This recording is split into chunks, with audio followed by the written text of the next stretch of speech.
How's it going, everybody? Desire Sadistic Spirit Guide Yokai. Today, we will be playing some more Daggerheart. This time, we will only be joined by both Stony and Amethyst, since both Kiba and Cinder are both kind of busy right now. So, with that being said, we're going to do a fine little filler episode. So, stay tuned. This is like a nice little hour special. I'll count it as kind of one-shotty-esque. This is going to be a fun little thing. As you guys last left off, both you, Taria, and Amethyst, and the rest of the group, you guys went through a traumatic experience being able to essentially get through your guys' trauma and together be there for each other in some of your darkest moments. You, Taria, had revealed more of your friends saw more of your upbringing, your background being with a very overprotective father. You, Amethyst, your friends saw essentially your downfall with one of the most disgusting cult leaders ever, and along with seeing your other friends' turmoils as well. You guys all together banded together and decided that you guys would press on forward, and after you guys finished your big mission, you all together would pursue and help each other in these dire straits.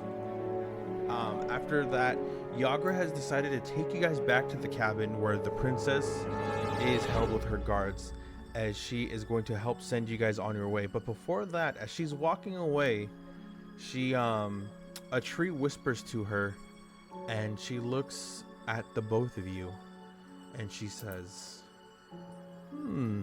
you two. I require a favor from you, if you so please. Depends what the favor is. Of course. There seems to be something stirring up in the woods. My spirits are telling me that there is something causing mischief. Something I couldn't handle myself, but I think I might send you two. You two look the most capable, as she looks up and down at both of you. And she does look at you, Amethyst, and she goes, especially you, my dear. And she kind of grabs your chin. She goes, I see great things in your future. And then she looks over to Taria, and I do see tragedy in yours. But both of you seem resilient, very powerful. I shall take the boys to the cabin so they can be there for the princess. Do you mind doing me this favor and looking through the forest to see what's going on? Amethyst nods and bow out of respect. Yes, we can do that for you. I guess. She then goes, your enthusiasm is lack for better, but how about this? I can, and then she looks at your chair, she touches it, and she goes, I can add something to your chair if you so please. It's very crafted and specific. It looks dwarven. I think I can enhance some ability if that motivates you better to give me a hand.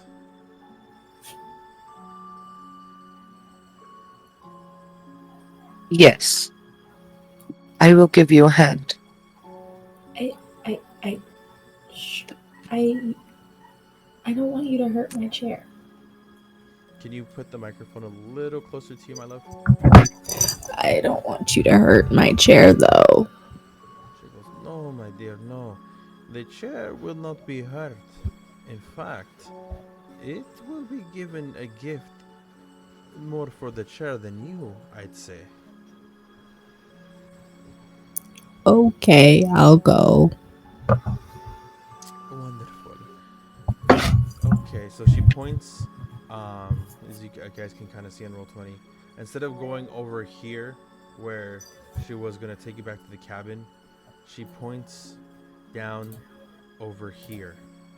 and tells you a lot. There should be the direction in which the occurrence is happening. If you need any help, specific help, please whisper to a tree. It will notify me if things become too difficult. Amethyst bows and slightly. Yes, understood.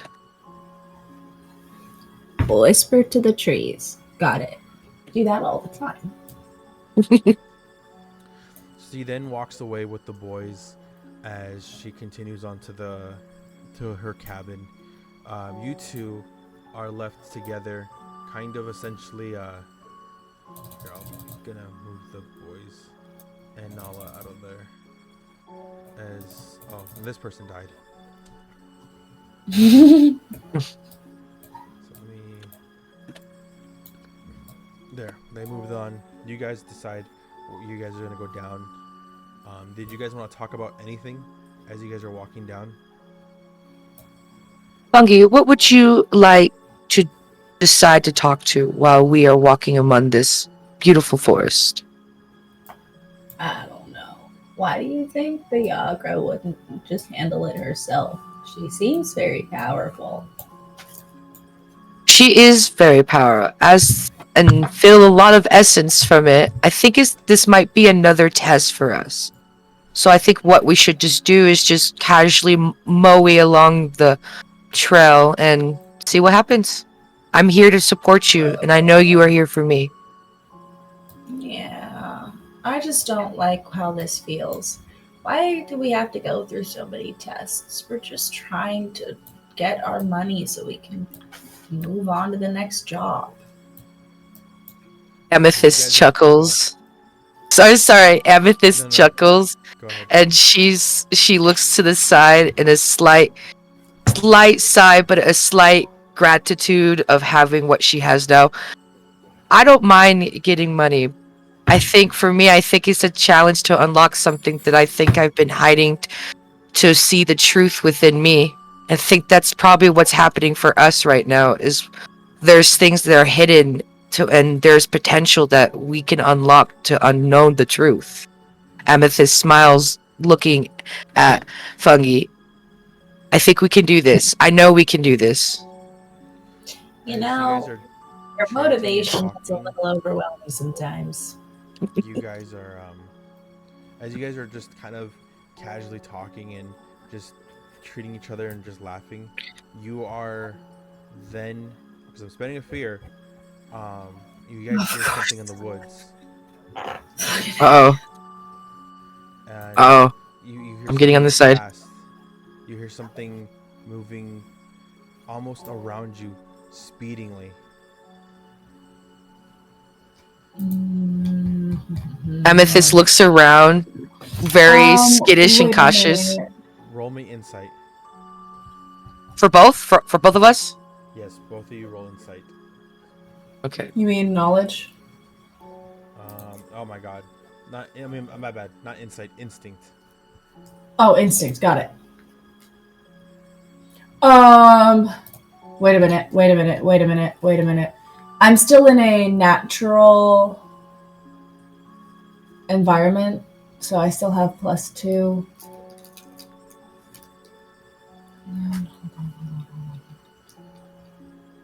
Okay, roll. Okay. For my instincts, I rolled a 14, 2 for hope, 12 for fear. 12 for fear. As you are looking around, you're catching what you're seeing, but you're also you're being very loud in your movements. What did you roll, Taria? A 21. I rolled a 21 with fear. Whatever was happening as you were looking, it's catching your eye, and it's almost terrifying because you're seeing these glowing yellow-esque eyes as they are both menacingly looking at you and triggering your guys' fear, as you guys can't really pinpoint what the hell is around you, what's moving around you so fast. And I have a question. Yes. What is its range from us? So this would be technically melee range, which is like right around you, like this area. Okay, So. so I mark 1 stress Uh huh. to use my Warden of the Elements. Its spellcast roll is instinct. Since I'm in a natural environment, it already has +2. And I want to use fire. Or no, sorry. Water. Uh huh. Because when I use that, when I deal damage to an adversary within melee range, all adversaries within close range must mark a stress. Or is that the one I wanted to use? No, actually, no. It was fire. When I have damage dealt to me, Uh huh. they take 1d10 magic damage. Okay, so Sorry. that's what you're putting. That's the spell you're pre-casting for this attack, or before whatever That comes. is, yeah. Okay. And then I want to take my hand crossbow and try to um Shoot it. yeah. Since it hasn't revealed itself yet, you're gonna roll at disadvantage. So, but roll Okay. for it.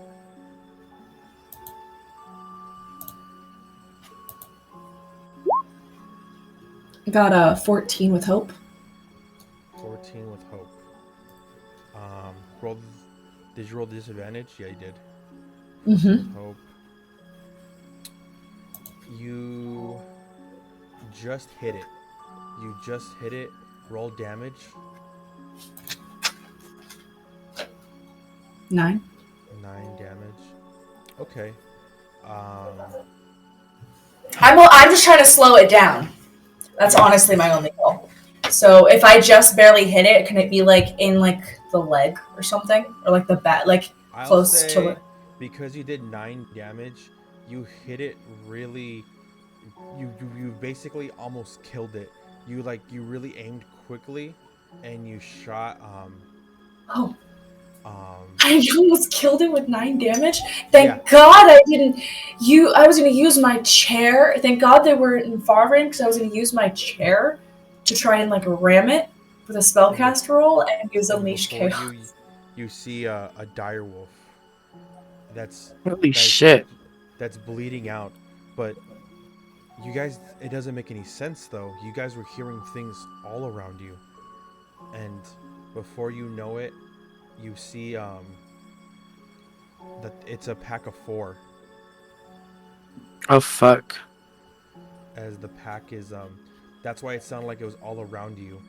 Essentially what you shot was one of the children, as now Oh, you're surrounded on all 4s. What you guys were hearing wasn't one fast beast, but multiple as they spun around you in circles. Amethyst looks at Can I Fungi. use a Fungi. minor? Can I use a minor health potion on the creature that I have in my inventory? Could I like You could I put it in down his mouth since he's pretty much almost dead? you can. It'll you are It's supposed to no immediately clear. It's supposed to immediately clear 1d4 of hit points. you are though in their essentially their vicinity, and they are a lot more weary with you than others. In fact, the one closest to the one that you hurt, which is going to be this one. This is the one that you hit. Let me put a tag on it. This one, I'll put a red to let it know that's hurt. This one is going to be a little bit more cautious, and you need to be careful in how you move because they are very jumpy after seeing one of their pack members be attacked. Okay.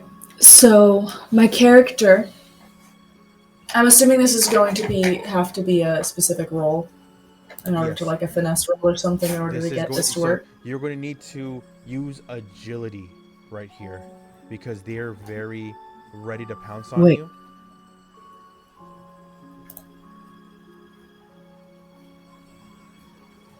And the roll you're going to have to beat is going to be a 20 since you've already attacked one of them. I got a 20. Ooh, you lucked out. You lucked out. I know! I'll say this, because you rolled with fear, but you were able to give the wolf the Can I tell you how I would do it? How are you gonna do it? Let me know. Okay, so realizing that this was an instinctual thing for them to do, and realizing the situation at hand, and knowing that I have a child dire wolf in front of me, I quickly put my crossbow back into the inventory and disarm myself from the chair. I get down to their level, and I have very slowly and very carefully have the potion in my hand. Yeah. I open up the bottle and I just allow them to be able to sniff the potion. Okay. To let them know. Yes, I let him sniff it first, so that he knows that it's not me trying to do anything, and then slowly feed it to him. Okay. You healed. Roll me a d4, or actually, since you're giving it to one of mine, I'll roll the d4. Okay. 1. Okay. Well, that's fun. So he gets back 1 health point back. So he's no longer with. Can I spend a hope under your rolls? Because this is like a potion and it has a designated. No, I know. Would it be able to? Because it's not like does it have to be done for like you can spend the hope to see if I can roll again, and you can spend the hope to increase that number. If you want. Okay. That. I'll spend a hope because I have a full hope bar, so I was like, I'm gonna end up keep rolling, so I should probably get rid of some of my hopes. Okay, so you spend a hope to add to the potion, giving it like a little bit of extra little bump in the back. For you, 5. Yeah, so it goes back to full health. But it bites your hand. Oh God! And fucking dumbass! As the wolf bites. Hold up! Can I use my toxin expert? You can. Roll. Spend a hope, and you're going to roll. I'm gonna say instinct since that's your best roll. And what are you trying to do with your experience? Are you trying to see if it's gonna how fast it's gonna kill the wolf? How much time do I have to be able to save this puppy? Okay. Do the roll. I'm gonna say you need to, since you're an expert at this, you have to beat a 10. You just have to beat a 10. I want you to know that I already have +2 with experience experience, and then +2 with instinct. Yeah, that's. I rolled a 13 and I got my hope back. Yeah. I have a question. Sorry for interrupting. I wanted to know, will I be able to still even though I might not have an experience to healing, is there still a way that I could possibly still heal without? You have Go ahead. You have a health potion. Yeah, I actually do have a potion. I do. Yeah. I do 100%. You could also use your health potion for healing points.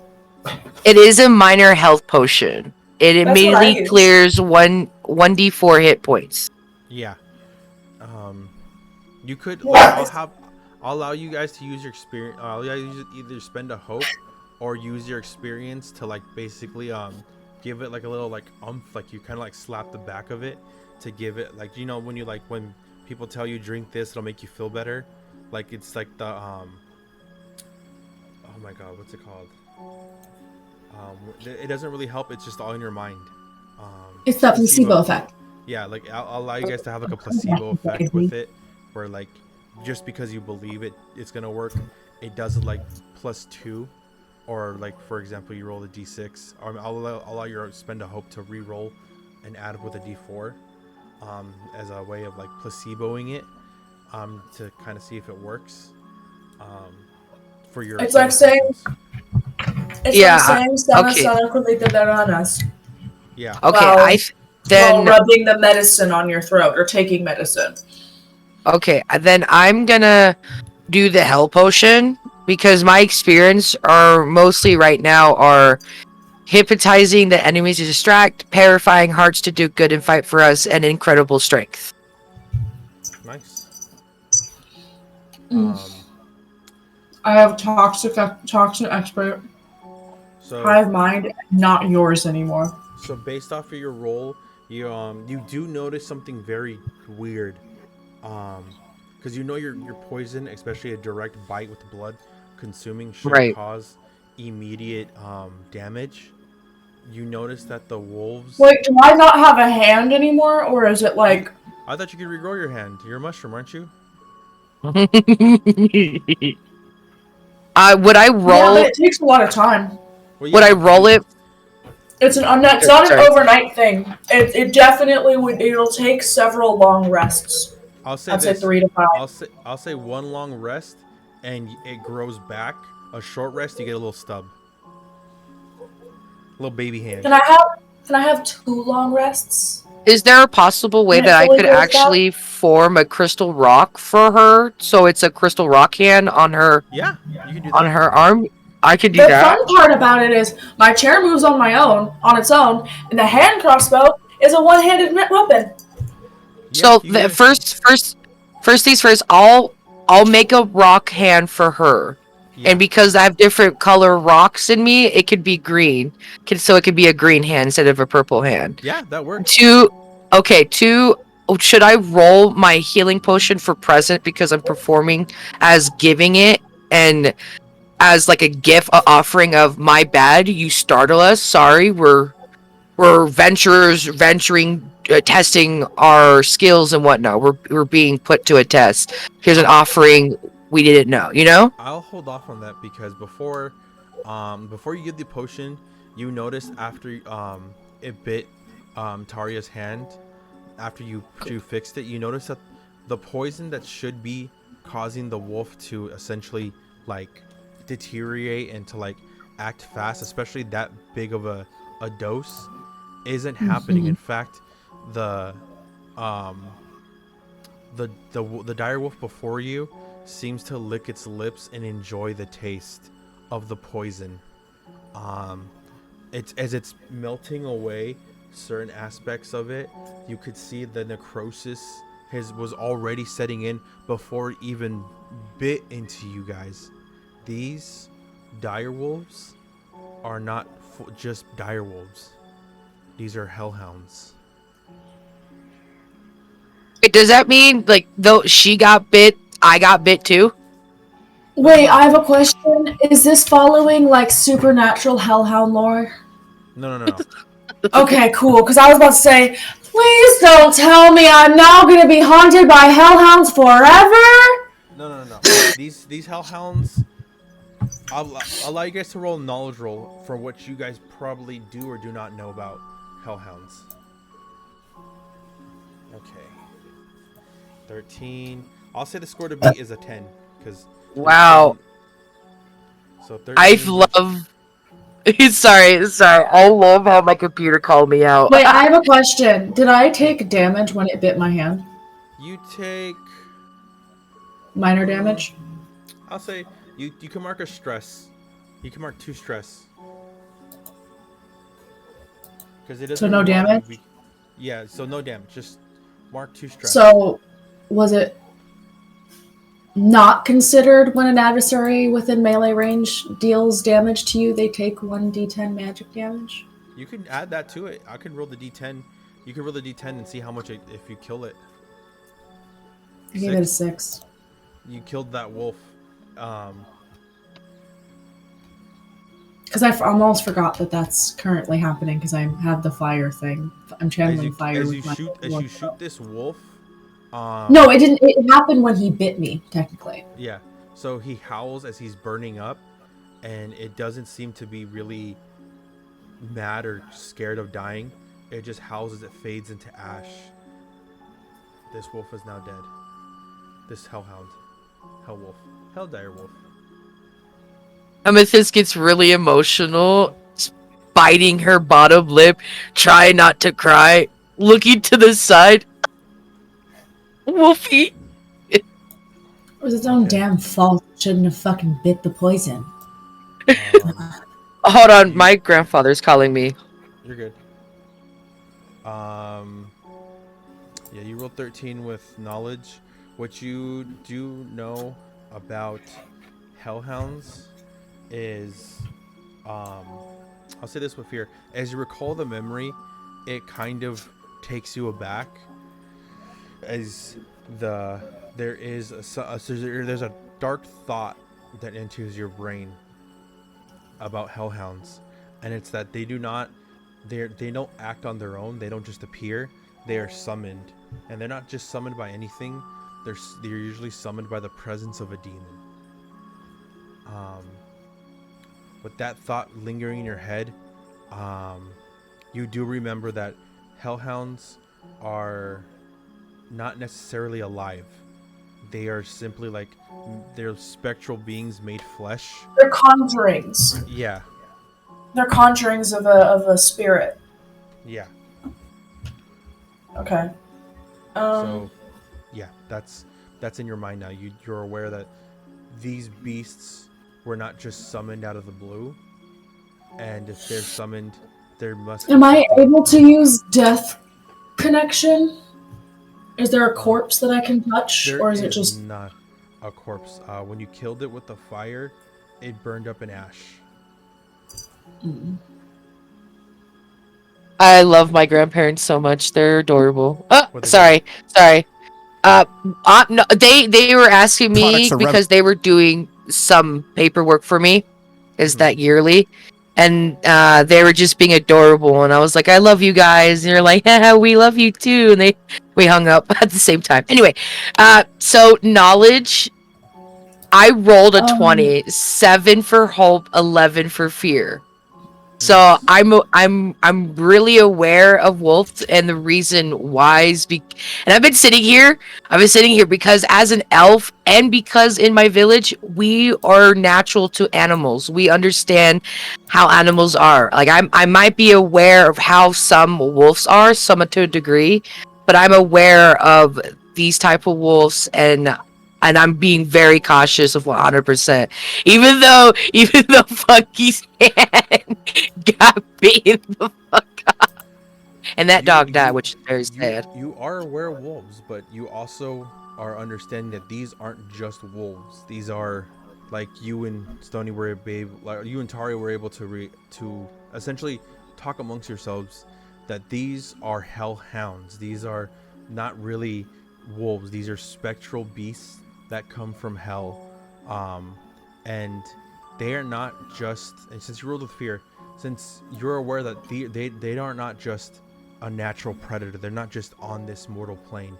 They had to be summoned by something. Something had to summon them and bring them into existence, and that leads a more lingering effect that there might be a demon around these parts that summoned these wolves to essentially chase them and guard them. I am marking 3 hope. I'm taking away 3 hope because I don't want to mark another stress because I am already halfway through my stress. Okay. I'm marking 3 hope to go into beast form. I am going to. Sorry, I am really getting into knowing my character so I can use it to the best advantage. Okay. I am going into a hawk. Okay. And with a hawk, I gain advantage on deceive, locate, and scare. I also get bird's eye view. I can fly at will. Once per rest while you are airborne, you can ask the GM a question about the scene below you without needing to roll. The first time a character makes a roll to act on this information, they can gain advantage on the roll. Okay. What are you going to ask me? Can I have, like, because I use that to fly up and kind of see around. Is that demon within my vision, and can I locate them? You see quite a while, not quite a while, but a good distance away from this area, like if you guys were to continue straight through this path, you see what seems to be this old patch of the forest that seems to have like a ceremonial ritual ground, and you could see this blue emberish fire as it's pulsating, as it's almost like it's alive, or if something is being birthed into the world. Okay. So, can I use... So the first time a character makes a roll to act on the information, they gain advantage. Can I use, like... can I locate... Like, is that, like, locating, like, exactly where they are? Can I, like... fly, like, are they far enough for me to be able to reach them, or is it like out of the scene?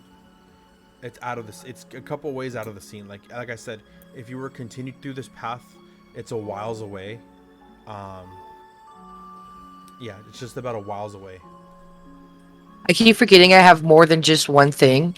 Like in my effect and my features, I keep going down, and I'm like, oh, I have a domain effect now, and there's a lot of different ward. things that you can use and all of that you can. I'm a little slow. Okay. You're good. Give me 1 second. I have Midnight Spirit too. That's the I picked all these, and I didn't realize I can use these. Can I?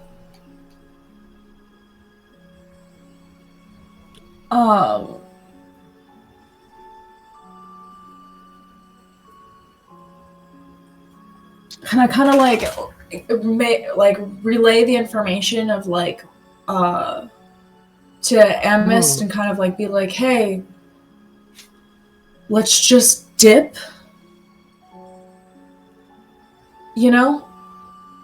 Ooh, yeah, yeah. If she can do that, I can do a minor illusion, which is make a spellcast roll 10 on a success. You can create a minor visual illusion on no larger than yourself within close range. This illusion can convince to anyone at close range or further, and I can basically convince them that we're still there and we're like gone away, if that's possible. Yeah, if you want to go, you want to shoot for that, go ahead. I am gonna spend a GM fear to make you roll at disadvantage, though. Okay.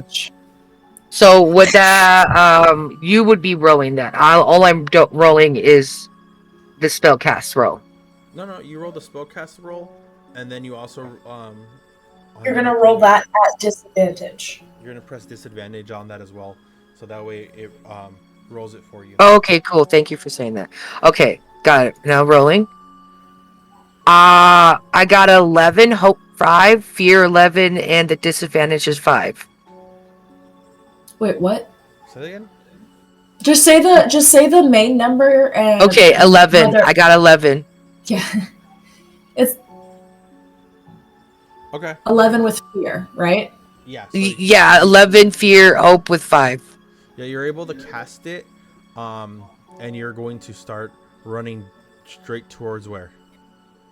I told her to head towards, because we have to go through here to get to where the demon is, right? That's very much like at the end of the day, we could fight these hellhounds, but we're gonna waste our time because he can just summon more. Right. So you rolled. You know what I mean? Correct. Yeah. She rolled with fear. Let me add that. Can I just fly? Because Yeah. I'm still flying, and my chair just kind of follows. Yeah, you can do that. Cool. So these wolves are all going to be distracted temporarily for an action.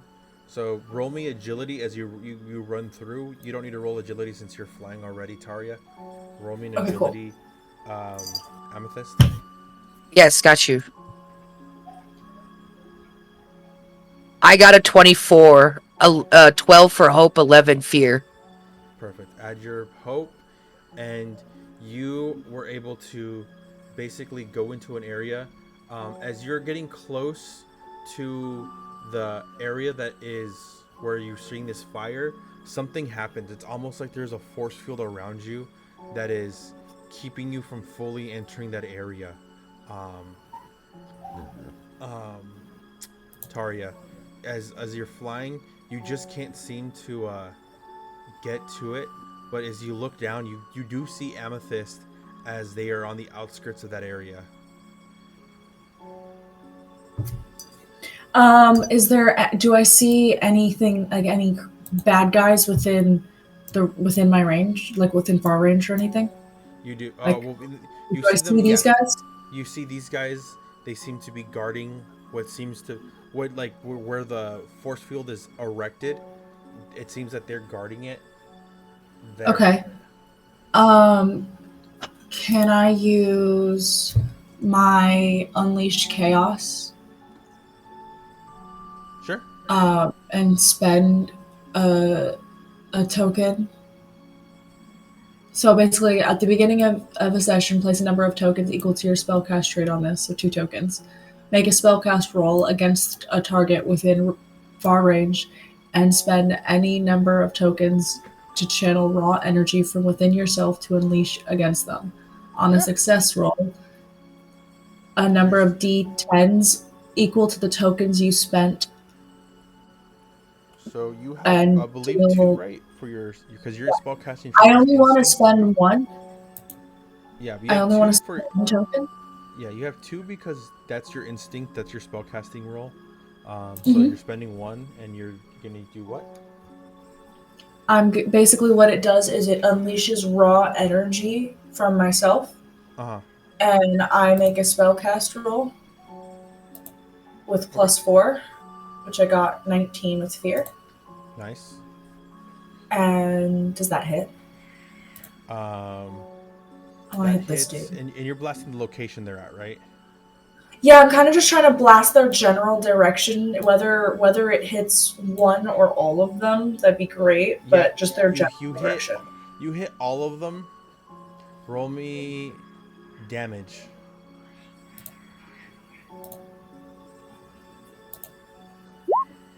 3. 3 damage on.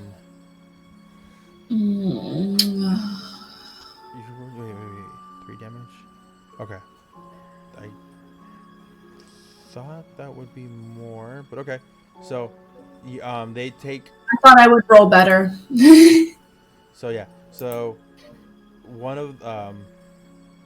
one of them They each take takes 1 damage. 1 damage. Um, yeah, they all take 1 damage.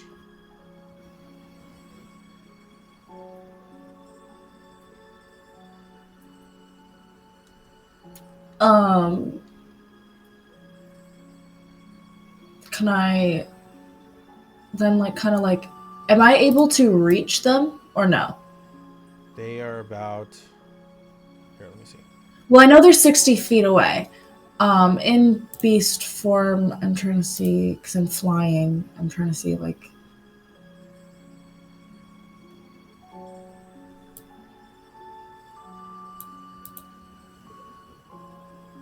am I still 30? Is that still my speed? Where does it say my speed? It probably won't say your speed because that's not a thing. Like how fast I walk. Yeah. I'll say it'll say range. I'll say your range is 60 feet. 60 feet is far. If it says that you can hit far, then yeah. Okay, then so I'm trying to figure out if they were in melee or far. So, my wheelchair does far spellcasting rolls. Mm-hmm. You're gonna have to be on May it though. I? But it says that I'm able to use it still in beast form. Are you in beast form? Are you on Technically, it yes. though? I'm perched on the back of it right now. Oh, okay, okay. That's what I was gonna. That's what I meant. You have to be essentially on it still. You know, I'm perched on the back of it right now just because Yeah, then you can still use it. I'm trying to figure out what to do. I figure because we can't. I don't want to get closer because those guys look big and scary. They are scary.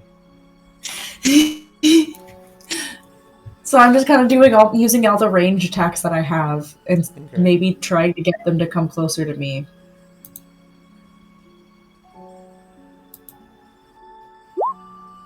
14 with fear. 14 with fear.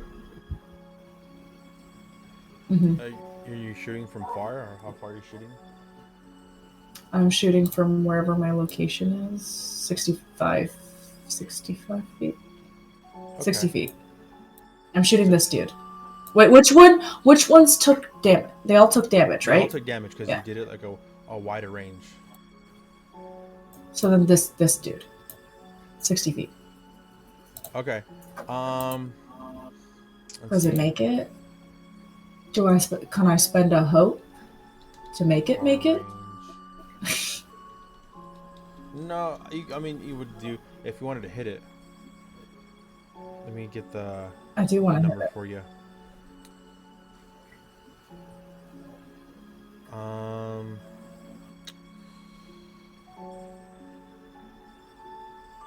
Let me get the numbers for it. So 60 feet would be very far. You can do far or very far? What? No, far. No, far works. Far is 30 to 100 feet. So. Yeah, that's what I was gonna say. Yeah, you hit. I thought far was 30 to 100.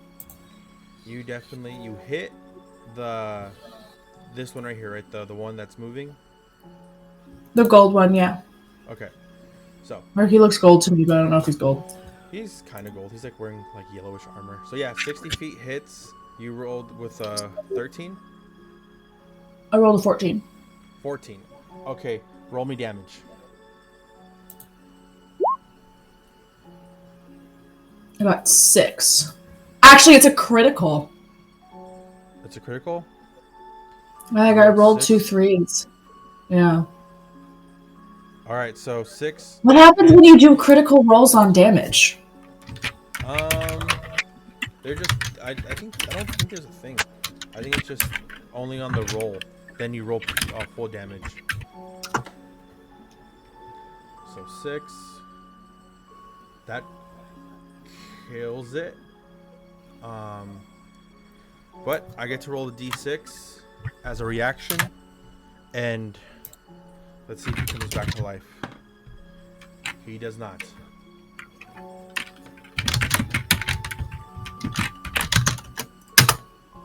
So this one is now dead.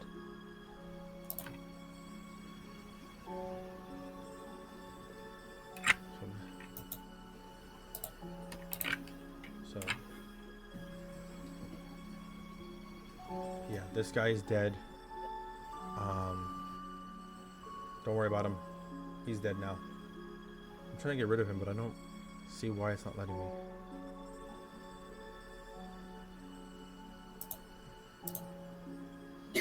I have a question. He's dead now. Yeah. When you roll critical, did me rolling doubles allow me to clear my stress or no? Or is that only with main rolls? Only with duality dice. That makes sense. Okay, I just wanted to make sure. Okay, as that happens, I'm spending a fear to spotlight the whites. That's what they're called. The whites? So the whites are gonna rush you. That sounds so racist. So they're gonna rush up to you guys.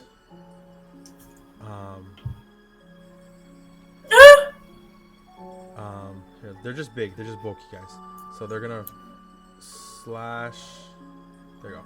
Wait. Melee attack now. Since I'm spending a fear and I'm spotlighting them, you will have to wait until the turn is over. Okay, fine. So Slash first. Slash us first. The White Knight is essentially going to have let me see what I'm gonna do.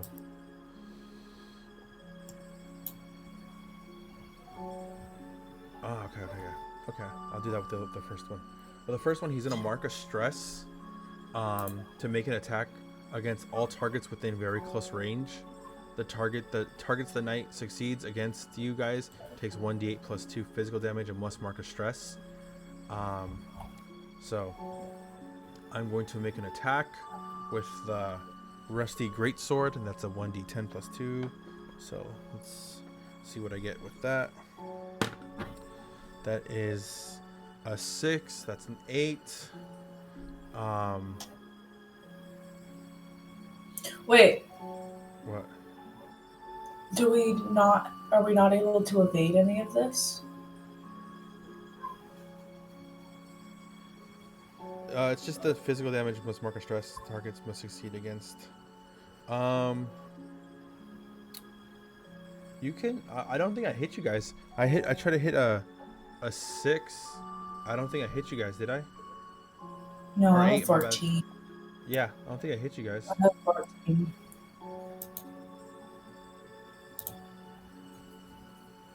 Okay. I was confused. I thought you were rolling for damage, was why I was confused. No. I was rolling for the attack. Okay. Where do I mark that as a hit, like HP or stress? Well, he didn't. I don't think he hit you guys. So. Oh. Because I don't think an 8 hits any of you, does it? Does not hit me. I'm a 14 in evasion. Oh. The evasion's at the very top of your page next to armor. Right under your... I'm 11. So yeah, thank you. 11. Alright. The other one is going to make another attack. Give me a second. Let me just bring this up real quick for myself.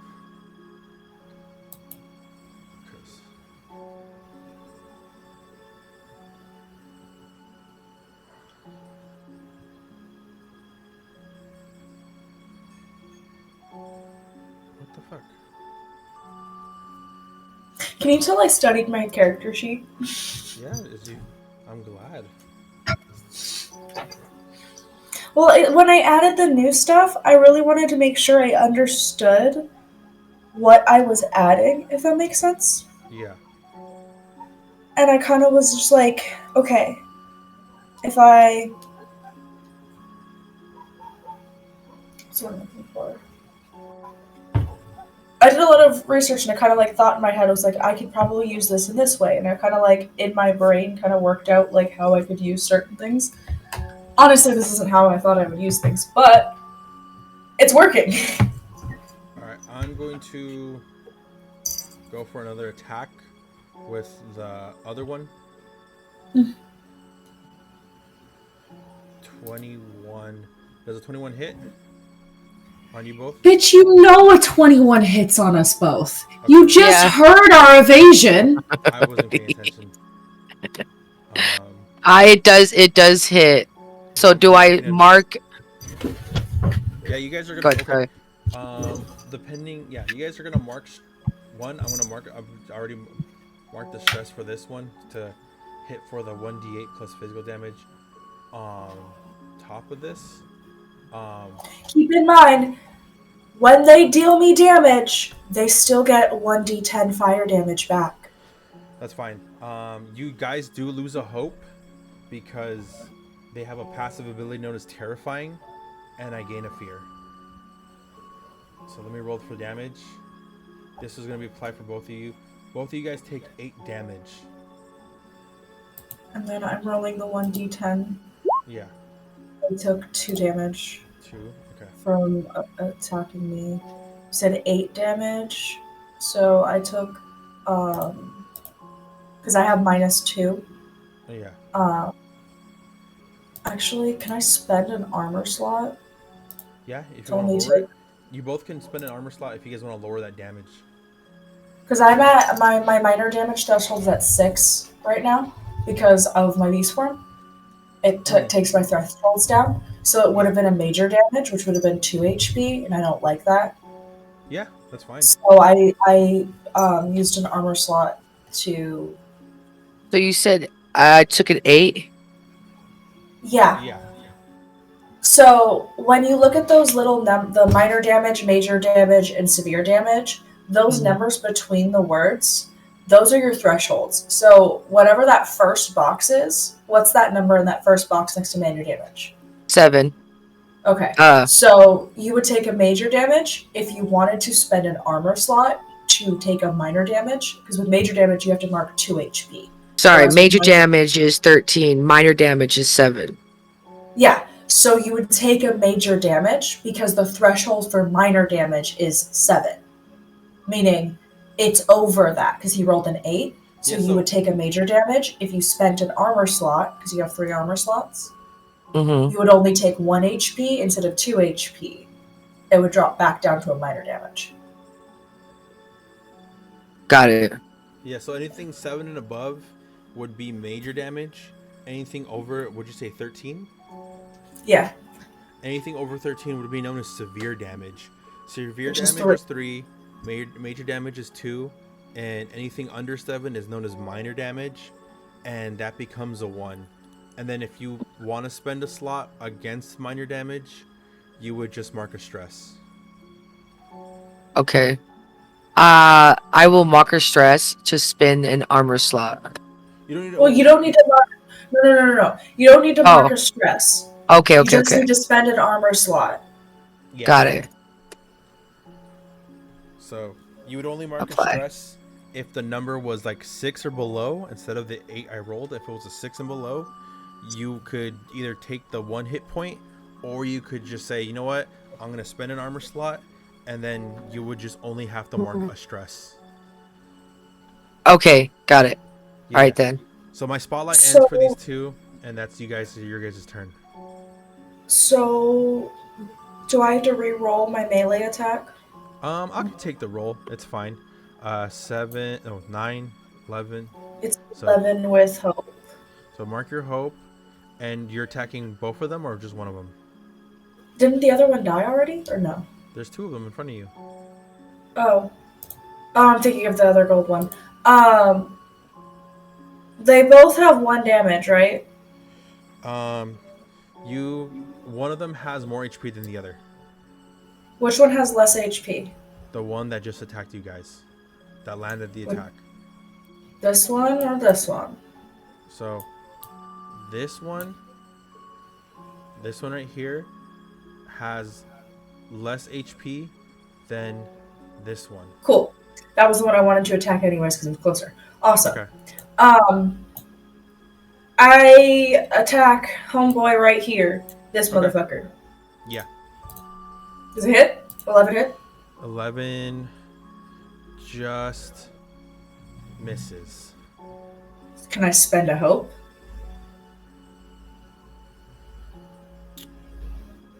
To roll a d6? You know what? I'll allow it. I'll allow this time. Next time, if you want to spend a hope, your friend would have to spend the hope for you if they wanted to add to that roll. But if you let me know beforehand for attacks that you want to spend a hope, let me know. If you want to spend after, your friend will have to spend a hope of theirs to add. But for now, I'll allow you to spend a hope. Don't worry, I'll got you. I'm trying to actually clear out my hope so that I can redo it all. I got you. Because I don't Actually, like how quickly. So Okay, this 17. 17 does hit. Roll for damage. Yay! I like it because it's 2d4 plus 2. What is it? 8 damage. 8. Yep. He's still standing though. He's a I little figured. weird. so I figured. They're not easy to take down. It took me 3 shots on the other dude. So I also want to cast a spell. It's called Rain of Blades. It says spin a hope to make a spellcast roll and conjure throwing blades that strikes out at all targets within very close range. Targets you succeed against takes D8 plus 2 magic damage using your prophecy. If a target you hit is vulnerable, they take an extra 1d8 damage. Awesome. Roll the damage or roll the attack for that, and then you can roll the damage after. The attack would be like a vulnerable extra damage, right? Oh, if they're vulnerable, yeah, but they're technically not vulnerable because they don't have anything that's distracting them or anything that's in their way. So you just roll the move. Got it. And I'm gonna do a D8. Wait, hold on. It does it for me. Hold on. Yeah, Why did it? I think it does. I'm pretty sure. It lets you mark the stress and it allows you to roll for the attack. Got you. Okay, I got a 15. Okay. Roll for the damage. Okay. Because that hits. I got a 13. 13. Okay, perfect. That's 3. One of them is still standing. And I will spend a fear, another one, to spotlight this last one. And it has the reaction, dig 2 graves. When this adversary, the one that you just killed, when the adversary is defeated, they can make an attack against within very close range, especially on the creature who just killed it. And it's essentially, if it hits, you lose 1d4 hope depending on what I roll. So the one that you just killed right now, the one that just died, he's gonna roll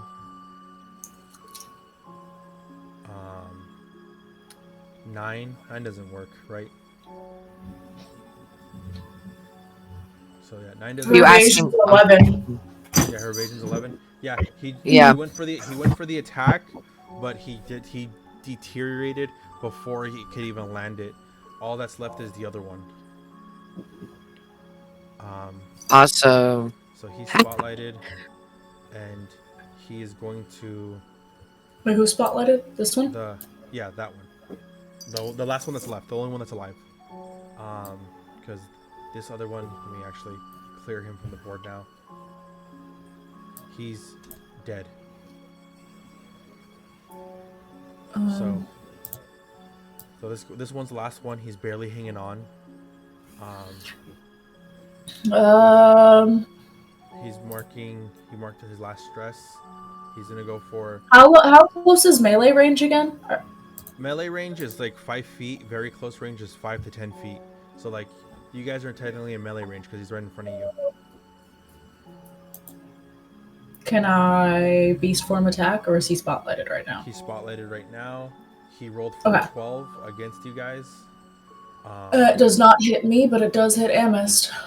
Okay. Rolling the damage. I hurt. Damage is 3. So you only take 1 HP. So yeah. So should I mark another HP? Because I do have another. Okay. Yeah, you can HP, or you can just take the 1 hit. As like a stress point. Yeah. So if you mark an armor slot, you can just take the stress point. If you decide just to take the hit, you only take 1 HP down. Okay, then I'll take the HP hit. I'll take it 1 down. Also mark a stress because that's part of, since he did hit technically, Mm-hmm. that's part of the attack. So you did mark a stress. Mm-hmm. And then since he did make an attack on you and it was successful, within far range he did, you do lose a hope and I gain another fear. Sweet. Okay. I don't like this creature. I like this creature. So I don't like. that'll be I the don't end like of the it. spotlight. He has literally 1 HP Awesome. left. He has no more stress. Finesse. A 20 with fear. Did I hit him? Yeah, you did. 2d4. 7. I killed him, right? You did, and his reaction is dig 2 graves, so he gets a last action against you. Let's see. He rolled horribly. He rolled a 3. That doesn't hit you, so he dies. He says, "Hey, you thought you can take me, agony?" Wait, is there a corpse in front of me or no? They are corpses. Technically, they're dead.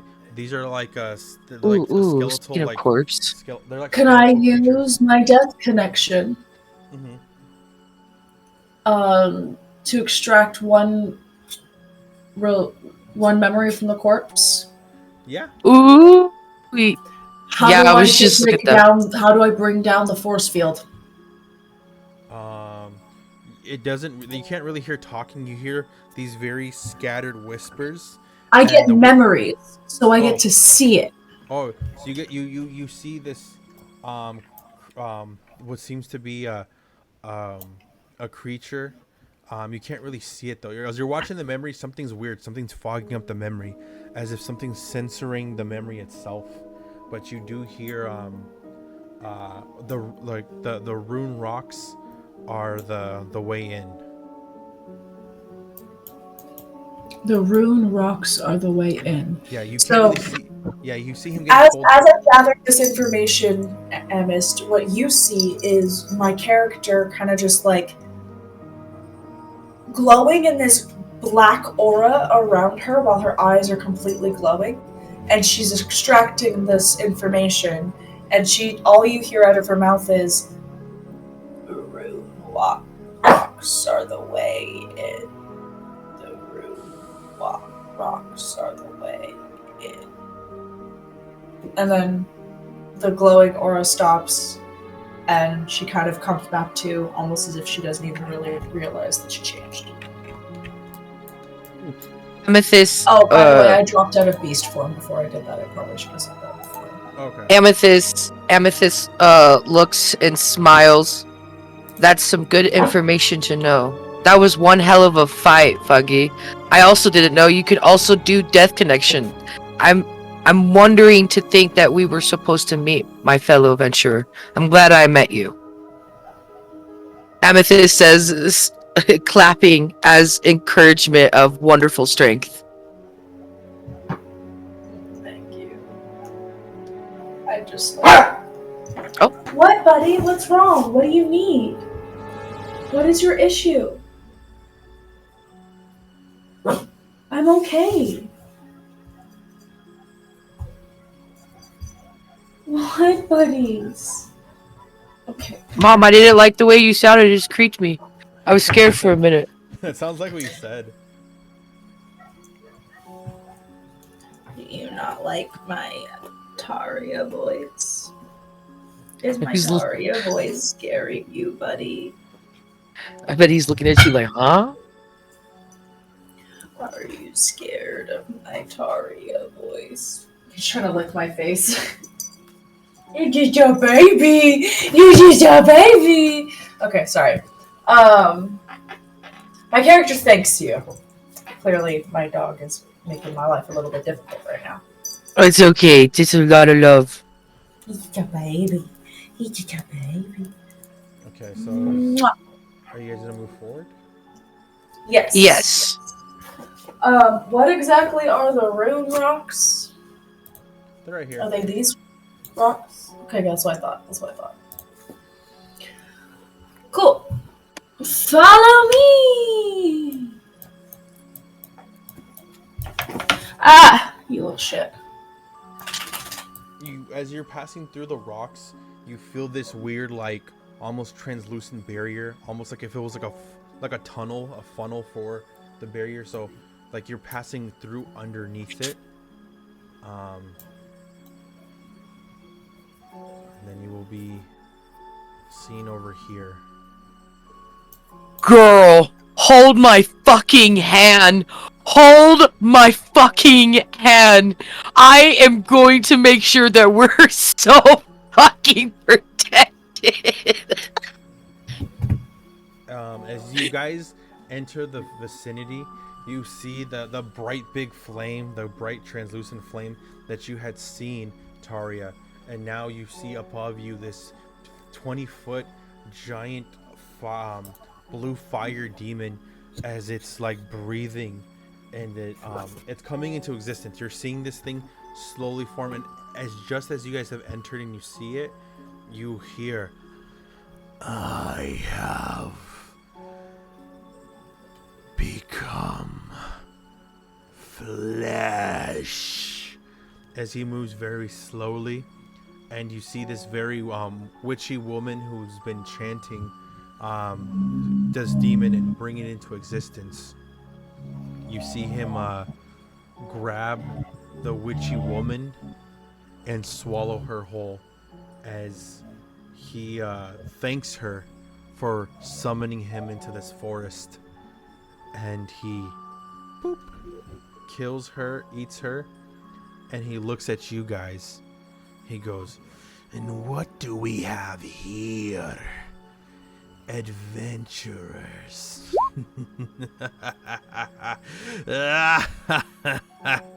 I rolled my crossbow. Okay. I got 15 with hope. Is it here? 15 with hope. Yeah, 15 with hope. Hits. Roll damage. 9.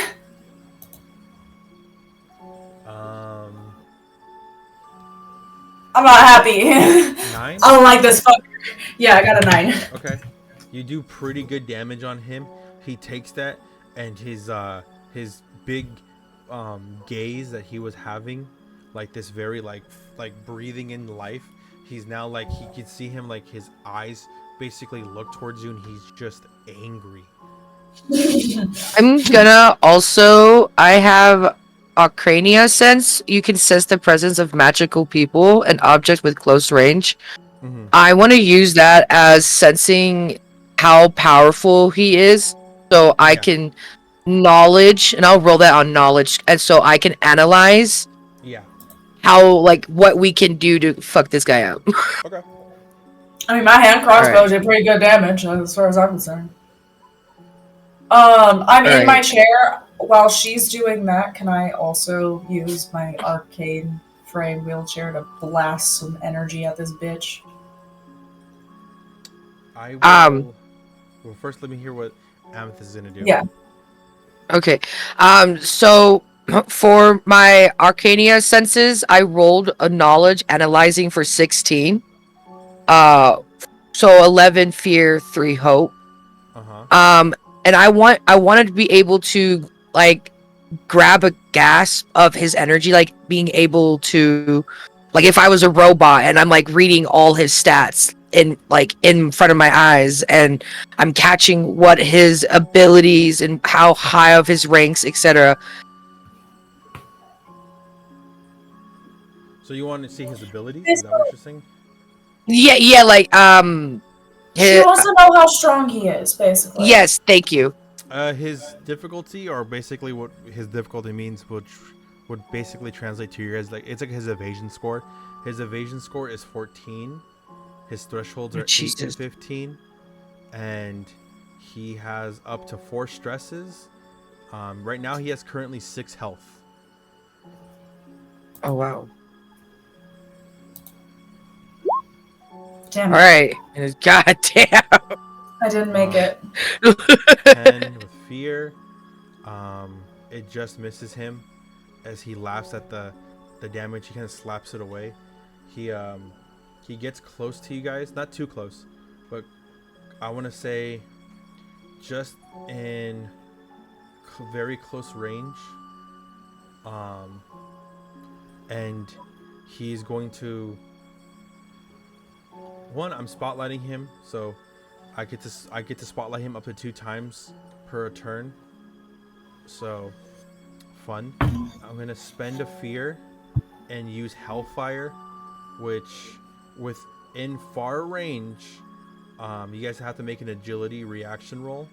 The reaction roll you guys have to beat is going to be 15, and if you fail, you take 1d20 plus 3 magic damage.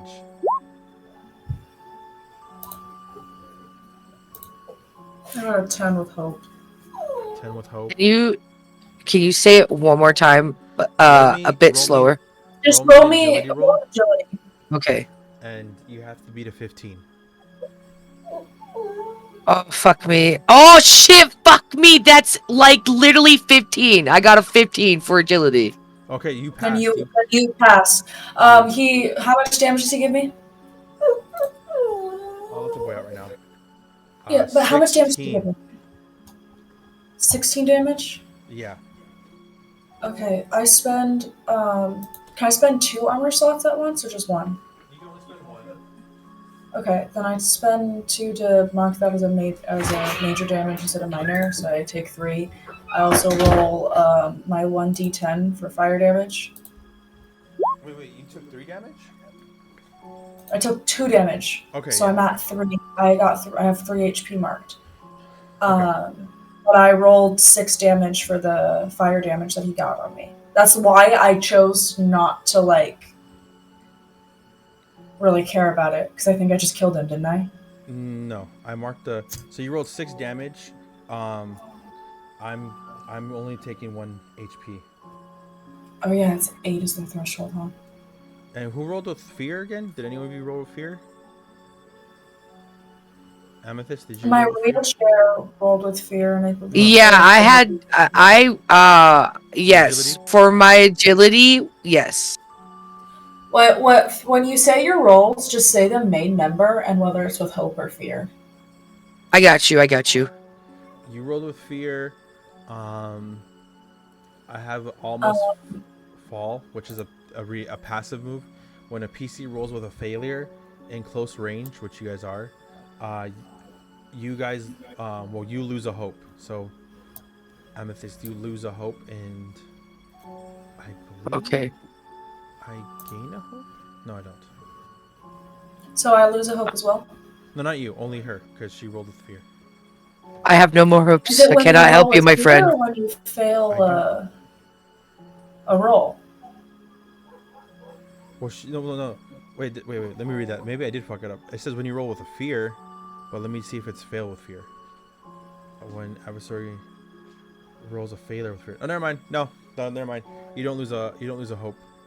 I thought Okay. it was. So if I had rolled that 10 with fear, technically I should lose a hope then with the attack roll. Well, I wasn't in range. I wasn't within close range. Oh, it has to be within close range. Okay, never Yeah, mind then. I was a little out of that. So if I would have rolled the okay, actually, so can I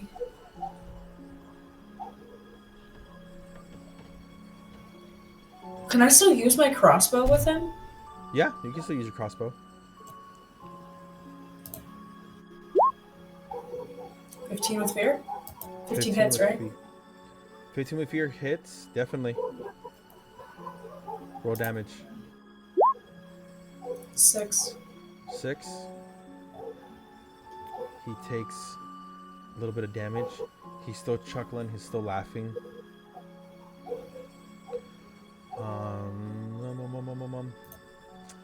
I'm going to spotlight him again with a fear, and he's going to attack you guys with his claws. So this will be both of you guys. There's a 17 hits. He also will then be taking 1d10. So another 6 damage. So another HP taken off. I love that when you hit me, it's like, ow, fire damage.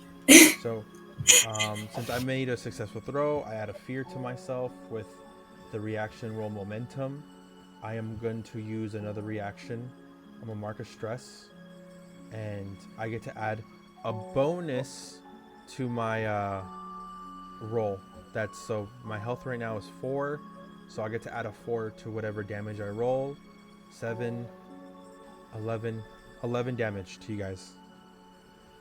I'm going to mark my last armor slot to only get 1 HP. Okay. Remember, Amethyst, still technically, you still have your Armor slot. potion.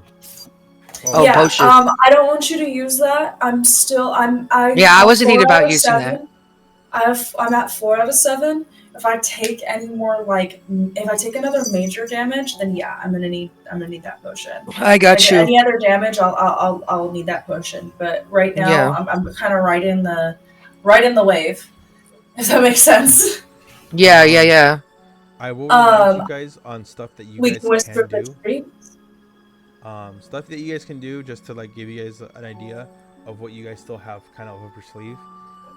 You could spend a hope for you guys' attacks to hit harder, even your damages, so they can hit harder. You can spend 3 hope each of you, so you guys can do a tag team move. You guys can position yourselves. You guys can do a lot of things. You guys are your imagination's up on you. So if there's anything you guys want to try to do, let me know.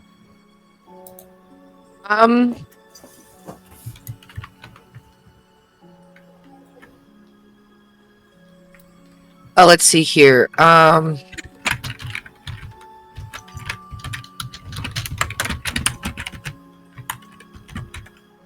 Here, I think I had one.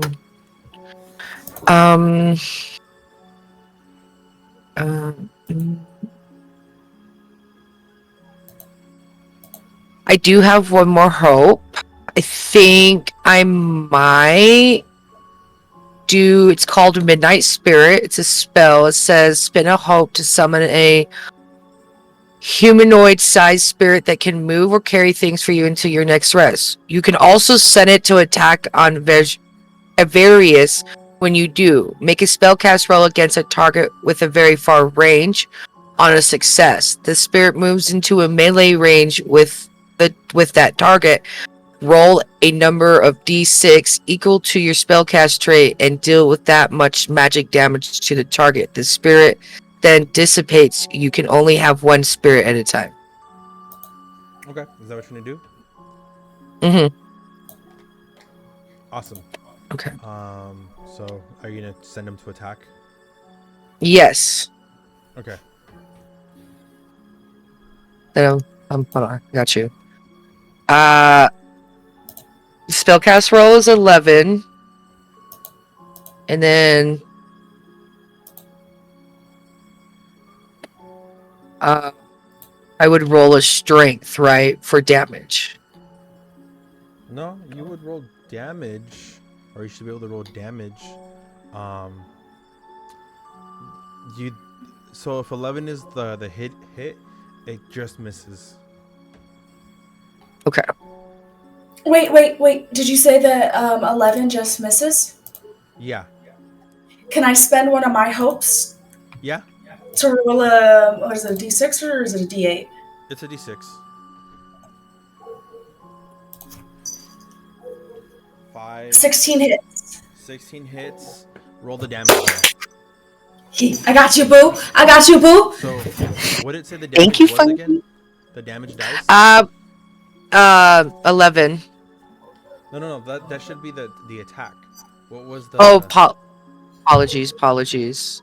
It's not giving me the option to roll damage for it. I don't know why. Read me the effect again. Yeah. This when casting is when sending an attack of theirs, you can when you do make a spellcast roll against a target within very far range. On a success, the spirit moves into melee range with that target. Roll a number of d6 equal to your spellcast trait and deal that much magic damage to that target. The spirit then will dissipate. So, your spellcast trait, you're using instinct, right? Or you're using knowledge. Where's your +2 in? My +2 is on knowledge. Okay, so I believe that's your spellcasting trait, since you are a sorcerer. Oh, I thought it would be presence. Is it presence? Let me see. Because presence Sorcerer. for me is charm, perform, and deceive. But yeah, but you're a sorcerer, so like sorcerers have like their spellcasting roll. Okay, then you might be right. It might be knowledge then. Trait.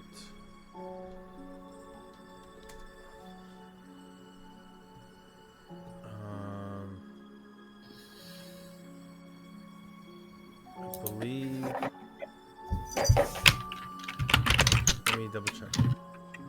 It should. I think it's instinct, right? Presence, senses, and navigate. Oh, presence for your. That's what for For sorcerer. instincts. For instincts, for my instincts. For my sorcerer, it's knowledge. For recall, for +2. My instincts is a +0. The only ones that have numbers are fineness and agility.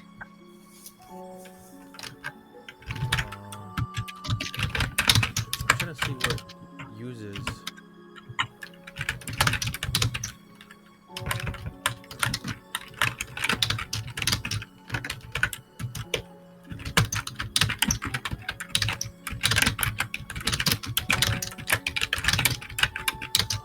Instinct. Okay, no.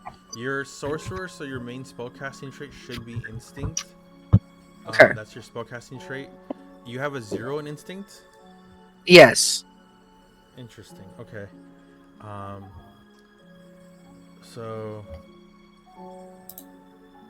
yeah, you don't roll damage because technically you have no numbers in there. I'll allow you to roll 2. I think you might have allocated your points to the wrong stat because you essentially you want to put your spellcasting trait, your all your spells and magic use your instinct, not your knowledge. Yeah, I think I made a mistake on doing that. So So I'll just that was on me. I'll add the +2 to that since that's the basic at the very least. So roll me Yeah. 2d6s, Okay. and then we'll see how much damage you do. 2d6. Okay. 5. 5. Okay. Yeah. Um. 5. Wait, I'm confused. What's going on? Huh? I'm confused. Was she rolling? Was she rolling like? So basically, she didn't put her stats. She didn't put it. She didn't put She didn't put her +2 into her main spellcasting trait. So this all this time she's been Oh, okay. casting with a 0 when she should have at the bare minimum either had a 1 or a 2. Oh, okay. That's why I was confused. Yeah. So I was like, it shouldn't be a 0. You're a sorcerer. Sorcerers use instinct. So yeah. So you roll that. He takes a hit point of damage. He's he's more than halfway down. He's looking a little troubled.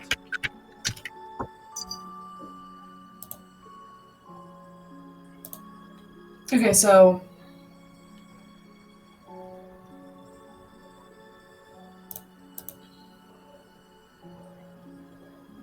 sorry, I am trying to think what I could do. Yeah, you can tackle. I guess I'm gonna just do another hand crossbow. Yeah. 22 with hope. Does that hit? Hope it does hit. Roll damage. Sorry, I love when I roll big gold numbers. It's great. I fixed it, by the way. 8. My apologies. He takes 2 damage, right? Because his threshold is 8, right? He does. Is he dead? He's close. You see his fire very wispy as he's like shrinking in size, kind of. He's losing his fire. He is going to do one last attack against you guys. He's going to go for another big hellfire as like a angered, as he's angry, and he's like, he starts kind of monologuing. He tells you guys, he goes, I would take this forest as my home. I would have claimed it for my, and he says, the name he says triggers you guys a bit because you don't understand why he's saying this name, but he says the name Mirau. He goes, as a child of Mirau, I would have taken this. He's going to now roll. Let's see if we do it.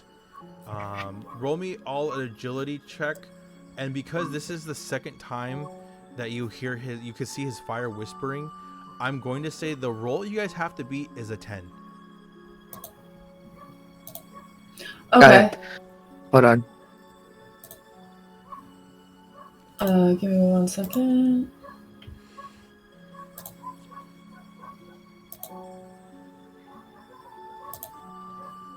Okay, so agility, rolling agility has to be a 10. Yeah. Okay, I rolled a 12. 10 hope, 1 fear. Sorry, my page wasn't clicking for Okay. a second. 10 I had to hope, refresh the page. 1 fear. I got an 11 with hope. An 11 with hope. So I like just barely got. So yeah, so 23 hits for all of you guys, or 23 would be the damage you guys take, but since you guys succeeded, you always only take half of that. So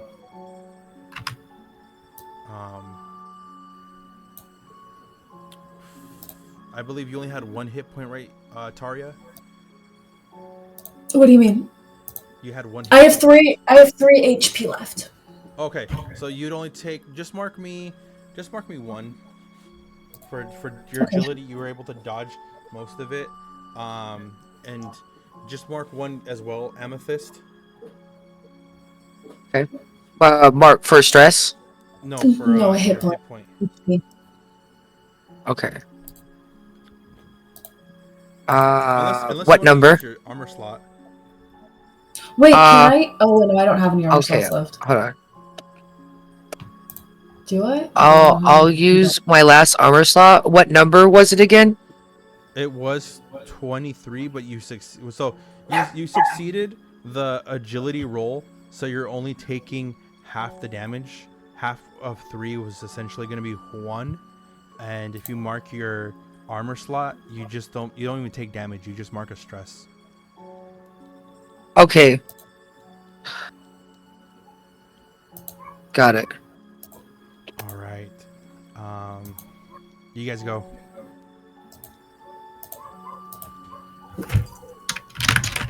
Okay.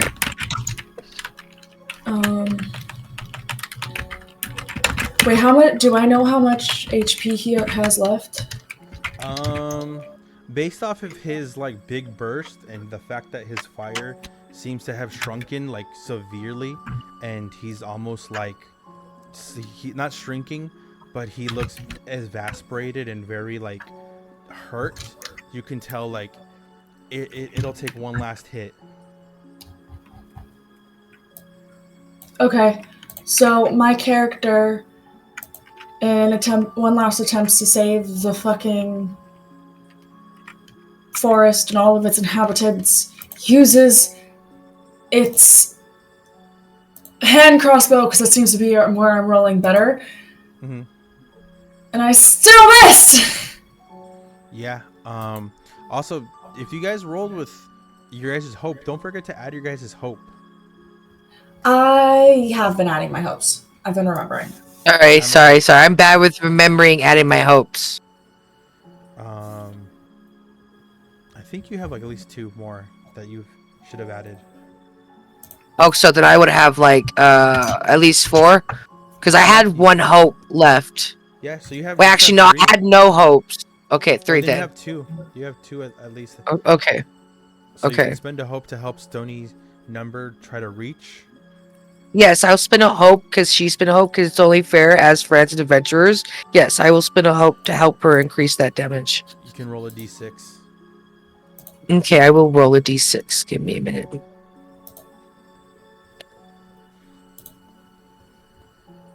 A 5. You guys just barely got in there. That hits. Was I supposed to add like a hope with it with my custom roll? No, but you could choose to if you want. Okay, let me redo that if that's okay. What custom roll? The roll before? The roll before that I did. Because that was a D6, because you said roll a D6, right? No. That D6, the roll I told you, that's getting added to Taria's number. Oh, You're misunderstood. Yeah, you're spending a hope on your friend to basically allow their number just to reach the demon. Oh, okay. Apologies. I misunderstood. Yeah, you're good. You're good. So you were spending your hope to help their number. Got it. Roll the damage, Taria.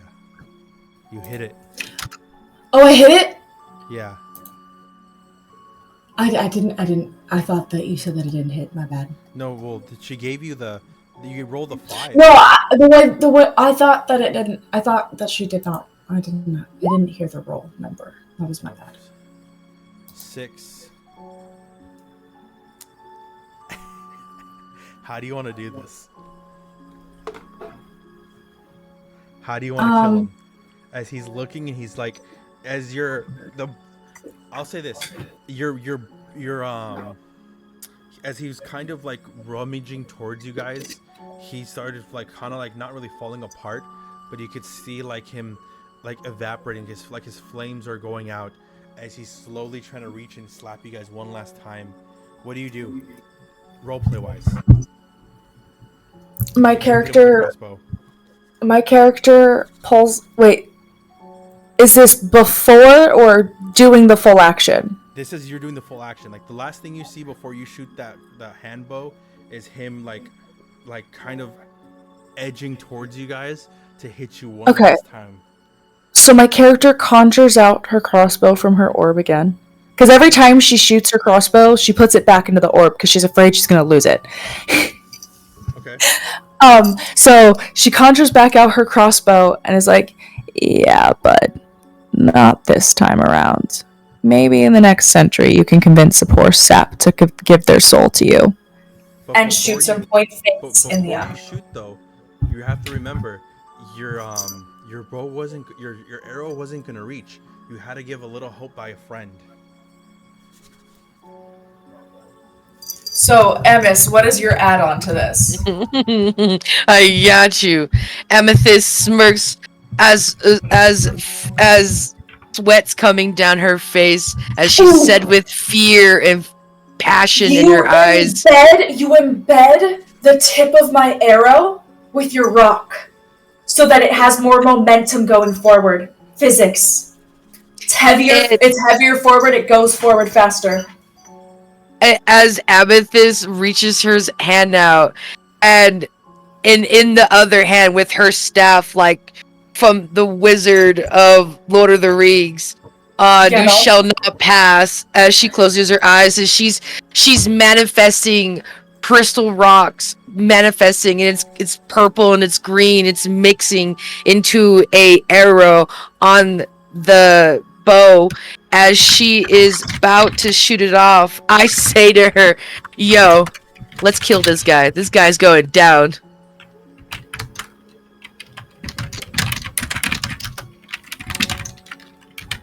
Okay. Arrow as bright green and what would you say Amethyst is like magenta? Purple? A magenta purple mixed with green. So like the Joker colors. They're both colors as they seem to be kind of dancing around each other as a spiral goes as the demon looks up and right between the head, the arrows right assassin style, right between the eye holes. Yeah, as the arrows shooting with bright screaming light and it's cutting through the air as it pierces almost instantaneously right between the eyes as the demon just sees both of you. His last embers in his eyes as he goes,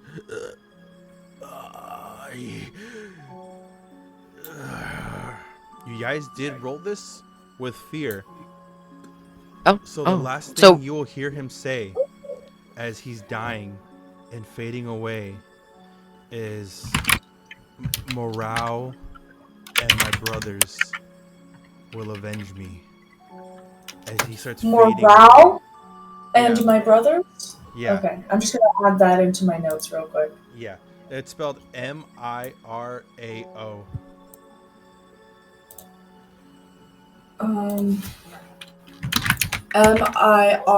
Mirao. Yeah. And brothers will avenge me. Sorry, I just want to make sure I have that because I feel like you're going to probably reference a name like that later. What was this creature's name? Last words. Did I even learn it?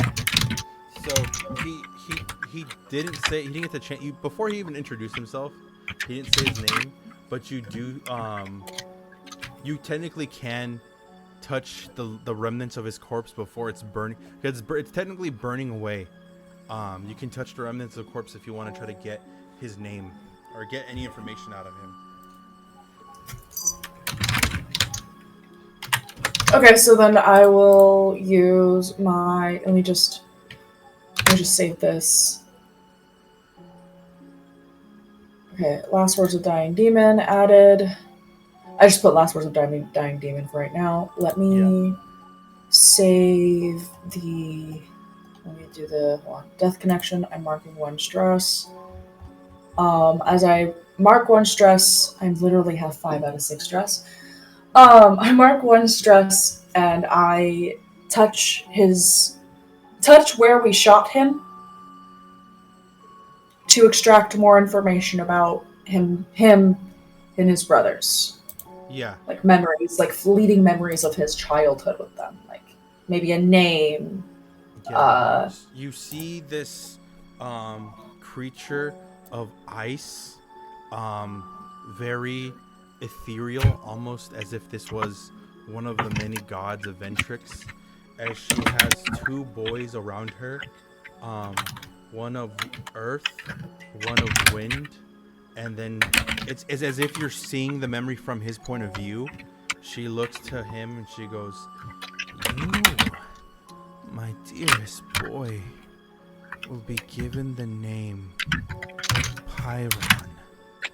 As she gives him, as you feel the lips kiss his head, and she smiles as she ruffles his head, and the memory fades as you now know the demon that you killed's name was Pyron. And he was most likely a fire elemental, if I'm not mistaken. You are aware in this world, I'll give you guys this information, you don't have to roll for it, that there are children of the gods. The gods have many children. Instead of being called demigods, they're known as champions because they're very common. And this demon was essentially a champion. It was a child of a god.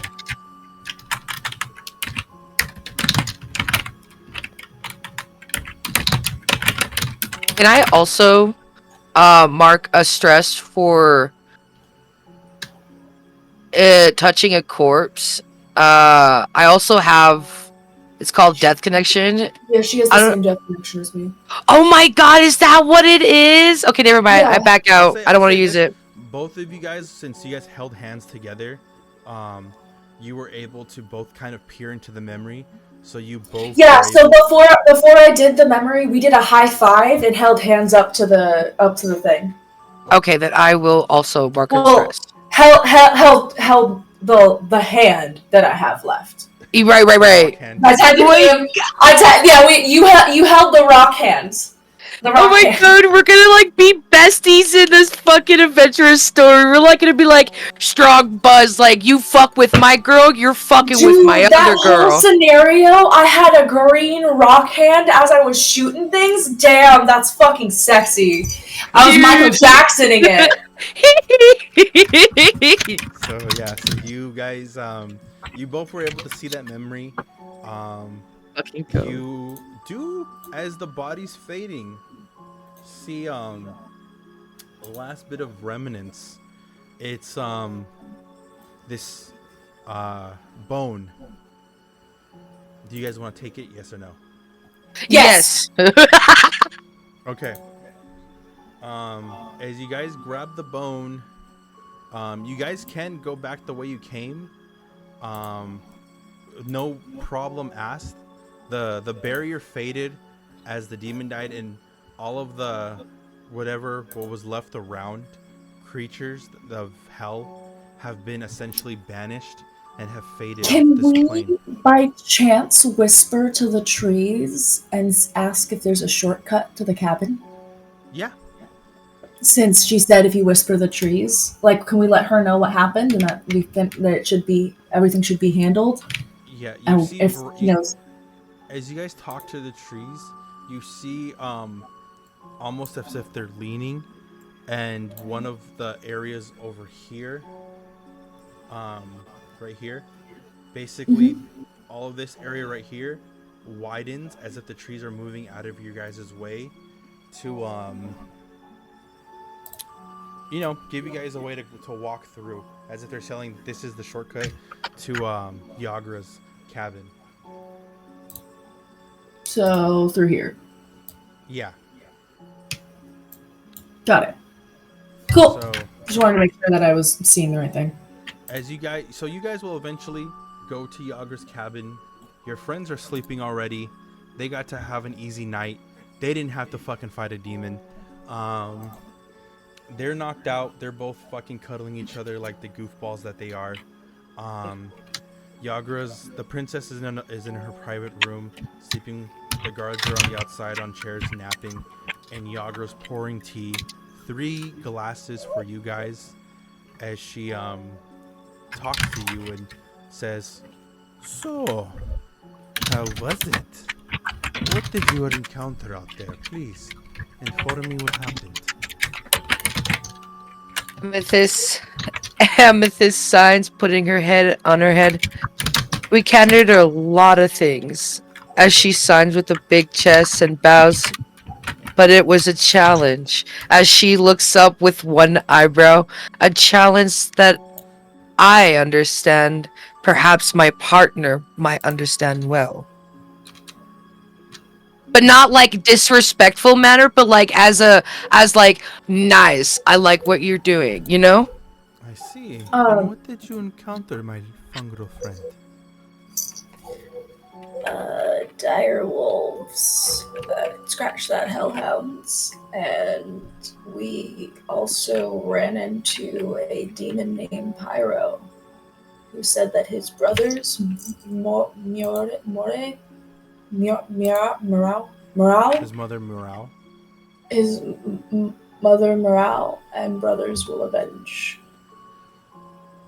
Yagra is a little caught off guard as you mentioned the name Morale and the brothers that were mentioned in there. She goes, I see. She looks a little, this is the first time you see her just a bit frazzled as she goes, "You were able to defeat Pyron. Both of you." Yeah, Sis it knows. was Yes. a bit of a challenge, but nothing I couldn't handle. Yeah. Do you have any health cookies or something? I'm a little beat up. Yeah, She goes, me too. she goes, "Drink your tea and rest. I will make sure you are all healed."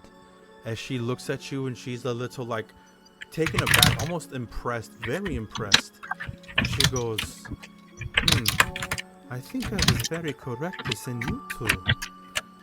Whether or not the boys could have done it, but Pyron is a pretty powerful demon. He's quite powerful. Although he is the weakest of his brothers, being the youngest, you both were able to defeat him in battle. She then starts contemplating. She goes, if you didn't know, us gods came to be. She gives you guys the kind of speech on how gods came to be in the world. She goes, we were all made flesh of the laughing god. We were all pieces of him. Morale, she is the god of the ice, as I am the god of witchcraft. Morale is very powerful. She has 3 sons that she loved dearly. 3 powerful demons. One was Pyron, the youngest and the one that you have encountered. The other 2, one of them, he is known, and she says the name Cabal. She goes, Cabal is a smoke demon. He is very powerful, like the air. He can move through it, he can glide on it.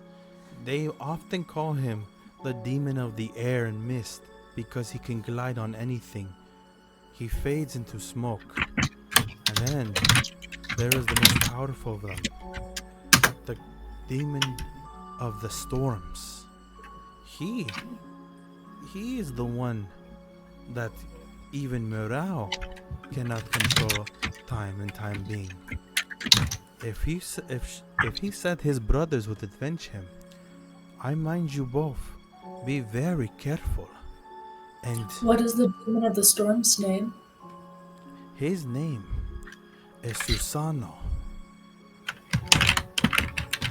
Susan. Sorry. Sorry. I love that. Sorry. I'm so sorry. And she continues and she goes, but Morale will not take this very, very lightly. She is a prideful god of darkness. In fact, I hope you both never have to cross between Sylvania. For Sylvania is the kingdom in which she rules at. It is a mountain, ice mountains all around.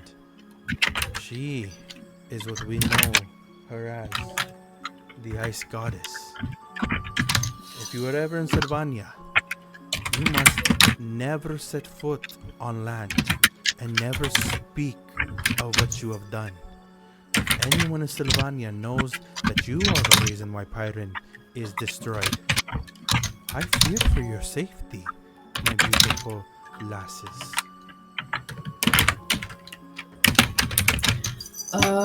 So don't ever step foot on land in Sylvania or Yes. speak of what we have done. Yes, exactly, both of those things.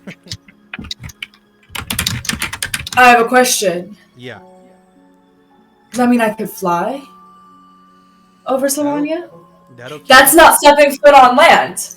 Also, what if we teleported to a lake or water source? Is that stepping on land still? technically not. So the way that Okay, I'm just trying to understand how The this rules exactly works. Yeah, because I know in D&D it's very, very specific to what you had said. Yeah. So I wanted to make sure with Daggerheart that's the same way. Because So But okay, I got yeah, it. Cool. you guys can be in the vicinity, but you also have to be careful because for her, it's step on the land. Oh yeah, brothers in air. One is air, one is smoke, airish kind of. The other one is storm. So you could also say he's also in the seas. That would make sense. Sea storm. So Bro, I'm gonna have so much fun with those bosses. I'm also excited because we're gonna fuck them up. We just did a whole fucking like Powerpuff Girls scene, fucking pink and green, like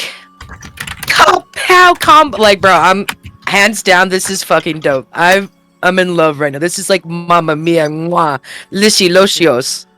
Like this is awesome. Fuck the Yeah. fuck the mall, Stony. Let's do a girls' day where it's like this. Fuck it. Do little one shots here and there. That was fun. Yes, dude. Fuck the mall. Let's just smoke, eat, and then do this. So, That was so much fun. as Do you we guys get are- long rest? Do we get rest now? Yeah, you get a long rest. You guys get to sleep through the night. You guys did drink her tea. Did you want to show before you guys go to sleep? Did you want to show Yager the bone? Yes. Yes. Yes. Oh, yes. Wait. So with the tea, what did the tea do? It's rejuvenating. Fills It's me healing with you. its Taking away warmth. It makes me all feel the like pain that home. you guys had felt in that battle, all the hits, all the the little scratches in the blood that has squeezed from you guys. It's in the bruises and all of that. It's being healed. You guys no longer feel any pain. Okay, so all of our HP is healed. All your HP will be back, and you can guys clear your stress.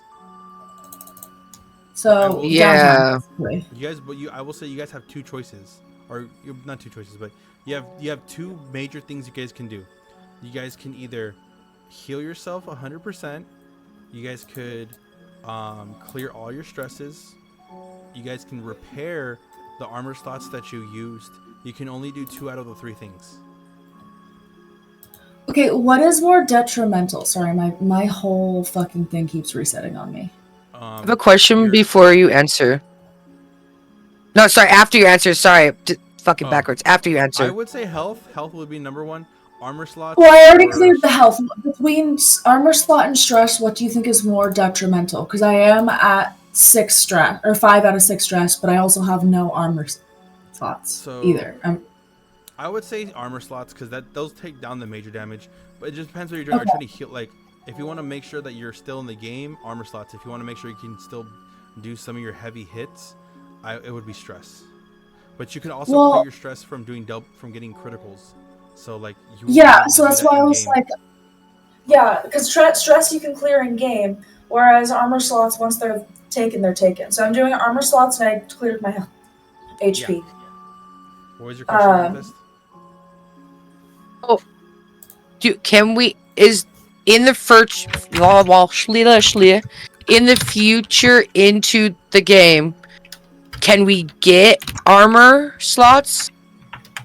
Like, in a way, can we like get armor in if I'm talking in game form?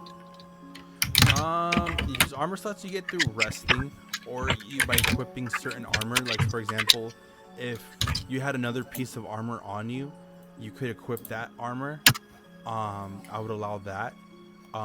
In short rests or even long. So in long rests, you can do 2 things. You can do repair armor, clear stress, or clear health. In short rest, you can only do 1, and it's only going to do half. So it's only going to do half as what it would normally do. So then, like the only thing in game you can do, like if it's not a long rest or anything, is technically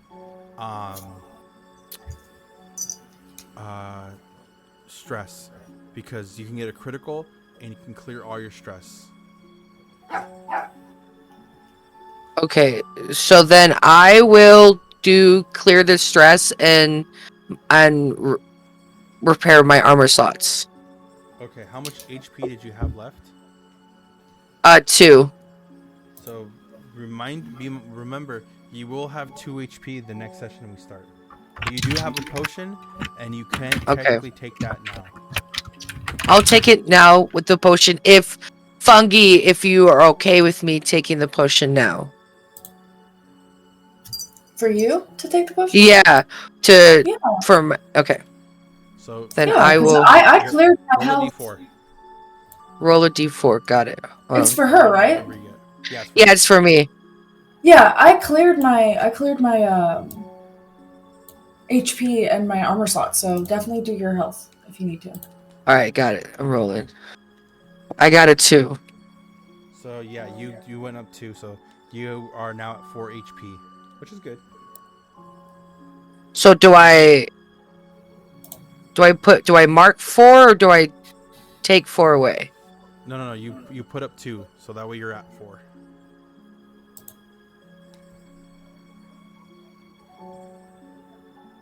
Okay, so I marked. So now I have 1, 2, 3, 4 HP marked. Perfect.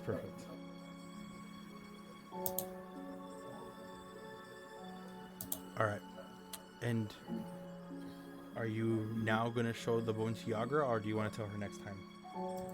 We want to still show the bone to Yargra. Okay. Yeah, As you show the I'm bone to down. Yagra, she is impressed. Evolutionary and personal care, offering up to So 72 is this hours gonna of be a odor short control. rest? Seriously, I love that. No, this is a long rest for you guys. Okay. More on them So after as the reaction. So as you show Yagra the bone, she is very impressed. She's honestly shocked that you were able to get this.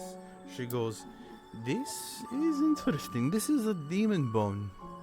So she grabs it and she smells it and she even like licks it a little bit, and she goes, this is Pyron's bone. I wonder." So she starts kind of grinding the bone into like ivory dust and paste as she adds some chemicals to it, and she starts kind of boiling it and adding into it, and she goes, "Your chair. Remember how I said I can do something for it?"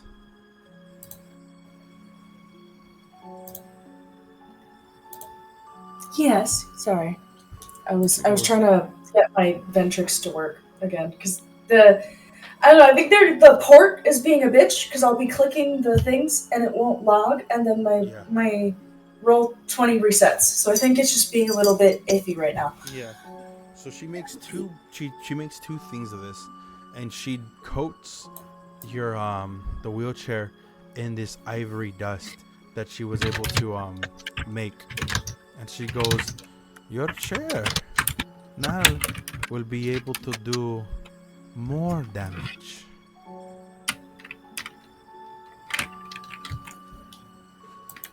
Thank you. I really appreciate that. So now you have access to Hellfire. So when you blast it, you can add I'm going to say it's a 1d4. You can add a 1d4 on top of it. Should I just add that into my journal? Yeah. So I'll probably try to see if I can edit the character sheet for you later, or maybe even homebrew the new item for you. So that'll take place of the wheelchair. So it'll be your basically wheelchair stats with just little. It'd be a Hellfire chair. Yeah. Okay, so I'm just gonna put in my note Hellfire chair, as the title, wheelchair upgrade. And what was it that it does now? So now you basically can 2 times in game you could add a 1d4 extra damage. It'll be magical damage, of course.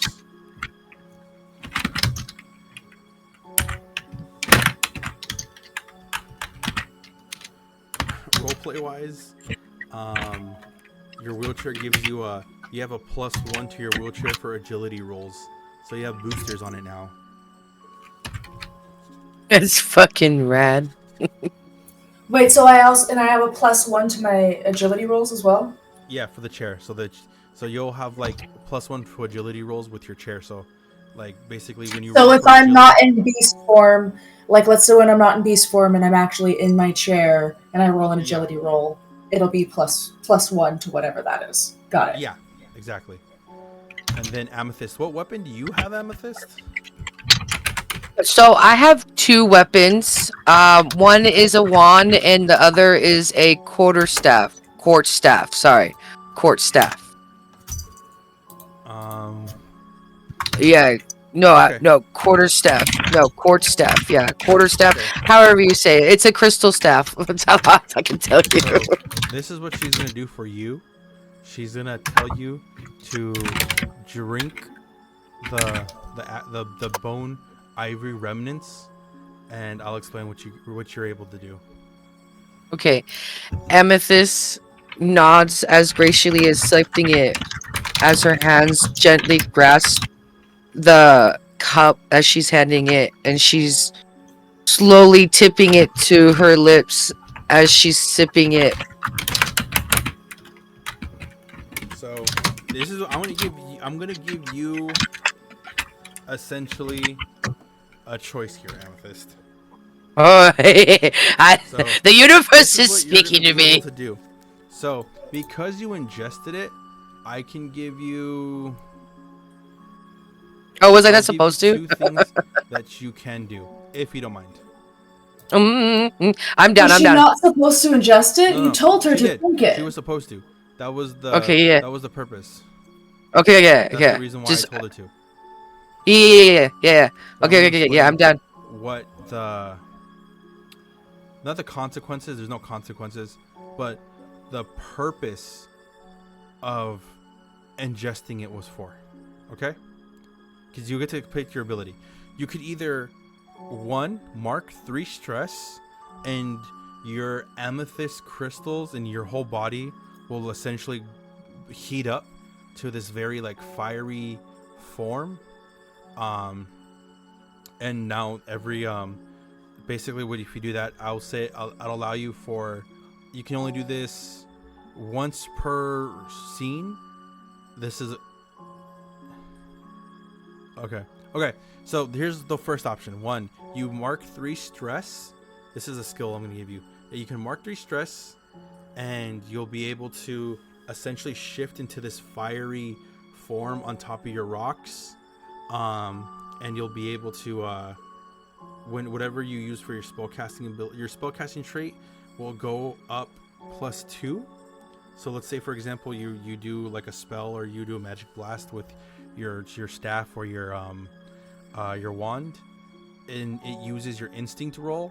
You get a +2 on top of that.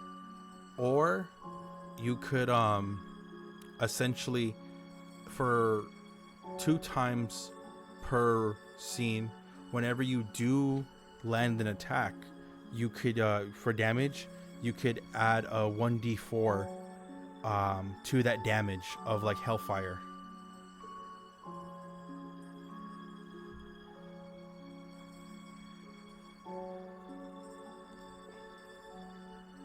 Okay.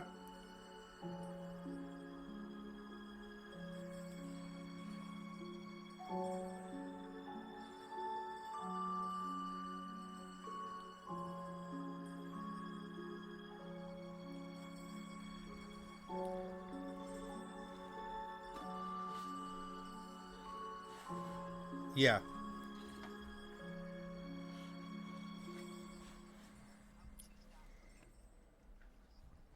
Okay. So then I'll take that. I'll make that ability. I'll make the items and the ability for you in a bit, so that way you guys could basically have that on you. You're just gonna have to remind yourselves on your character, like it'll be like a PDF. It'll be something you guys can mark on your character sheets in game that you have that ability. So what? Am I cutting out still?